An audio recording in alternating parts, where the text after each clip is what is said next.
Salam sejahtera dan selamat mengikuti firman Tuhan renungan pada waktu ini. Semoga pelajaran-pelajaran ini akan dapat membantu kita dan menolong kita untuk kuat di dalam kerohanian kita. Mari kita sama-sama berdoa. Tuhan, berkatilah kami pada waktu ini. Saat mendengar firman-Mu, kami akan lebih teguh di dalam iman kerohanian kami. Terima kasih ya Tuhan, dalam nama Yesus. Amin. Judul renungan, Geologi Air Bah, Februari 5. Kejadian 7 ayat 19 dan 20.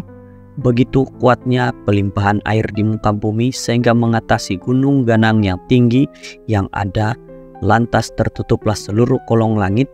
Air itu terus berlimpah hingga meliputi 15 hasta di atas segala gunung. Kebanyakan saintis dan ramai ahli teologi menafikan sejarah air bah dalam Kejadian 6 sehingga 8. Bagi mereka, itu hanyalah cerita mitologi seperti kisah air bah Babel yang dipanggil Epic of Gilgamesh.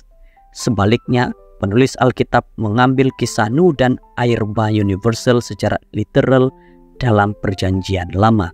Mazmur 104 ayat 6 dan 9 dan Perjanjian Baru Matius 24 ayat 37 sehingga 39, Ibrani 11 ayat 7, 1 Petrus 3 ayat 20, 2 Petrus 2 ayat 5 dan 3 ayat 6.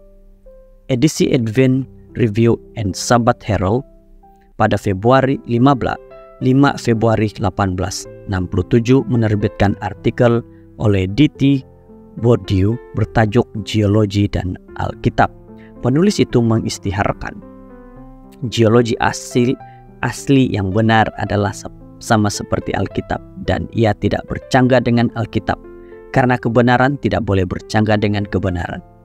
Namun pelik bahwa beberapa orang harus mengajukan bahwa terdapat percanggahan antara sains dan Alkitab, dan lebih pelik lagi ada beberapa orang yang mengaku mempercayai Alkitab, menerima pandangan yang kononnya berdasarkan geologi yang bertentangan dengan fakta Alkitab, namun mengisytiharkan bahwa terdapat keselarasan antara pandangan mereka dan Alkitab.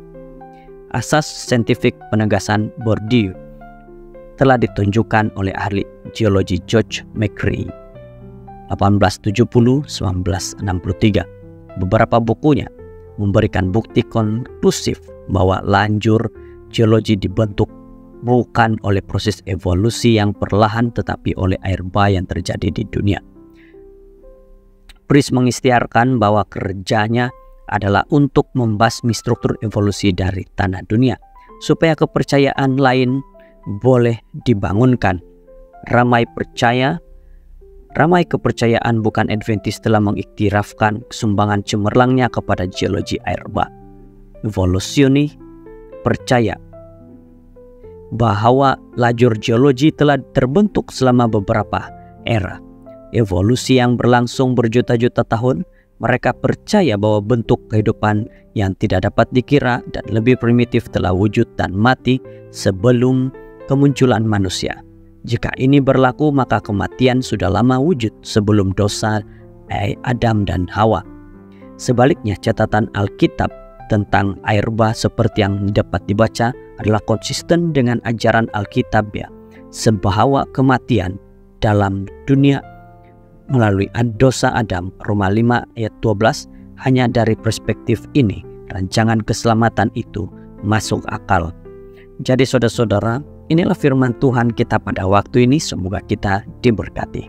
Kita berdoa. Terima kasih Tuhan atas berkat-Mu kepada kami pada waktu ini. Dalam nama Yesus, amin.